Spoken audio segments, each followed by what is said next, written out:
তো চলো আজকে যাবো একটু বাজারে। আর বাইরে কিন্তু প্রচুর ঠান্ডা, তো তার জন্য ভালো করে মোজা ফোজা পরে নিলাম আর রেডিও হয়ে গেছি। আর এই শাড়িটা দেখতে পাচ্ছ, এই শাড়িটা কিন্তু আমার ওই বাড়ির থেকে বাবা দিয়েছে পৌষ বাউনিতে। তো তার জন্য শাড়িটার ব্লাউজ বানাতে হবে। আর যেহেতু সামনে একটা বিয়ে বেঁধেছে কিন্তু আমাদের, তো কার বিয়ে কবে বিয়ে সেগুলো তোমাদের পরের ভিডিওতে জানিয়ে দেবো। তো চলো আমিও রেডি হয়ে নিয়েছি।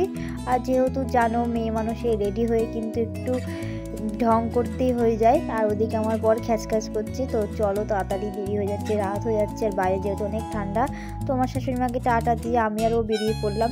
আর এই দেখো ঠান্ডায় কিন্তু আমার হাল পুরো একেবারে শেষ। তার উপরে বাইকের হাওয়া, সে যে কী ঠান্ডা লাগছে তা বলার কথা না। আর দেখো অন্ধকার দেখতে পারবা না, এটা হলো আমাদের এই গ্রামেরই রাস্তা।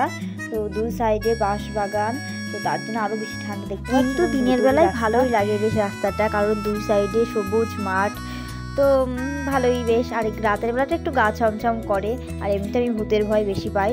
তো তারপর দেখো মেন রোড উঠে পড়েছি আর চলেই এসেছি। অতটা দূরেও না, বাট বাড়ির থেকে ধরতে গেল অনেকটাই। যেমন আমার ওই বাড়িতে সব কিছু কাছাকাছি বাজার, বাট এখানে একটু বেশিই দূরে।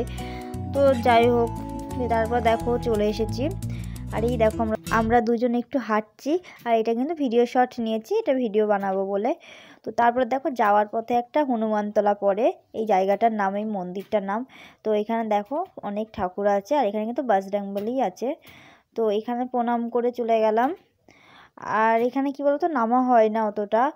তো তারপরে আজকে একটু নেমেছিলাম। তো তারপর আজকে কিন্তু খাওয়া দাওয়ার জন্য আসিনি, যে কাজটার জন্য এসেছিলাম তো সেটা আগে না করে তাও খেয়ে নিয়েছি। তো তারপরে ওই যে দোকানে গেছিলাম, ব্লাউজ বানাতে দিয়ে এসেছি। আর এই এখন চলে যাচ্ছি বাড়ি। আর এরকম ছোট ছোট ব্লগ দেখার জন্যে চ্যানেলটা অবশ্যই সাবস্ক্রাইব করে দিও। তো চলো বাই, টাটা, দেখা হবে নেক্সট ভিডিওতে।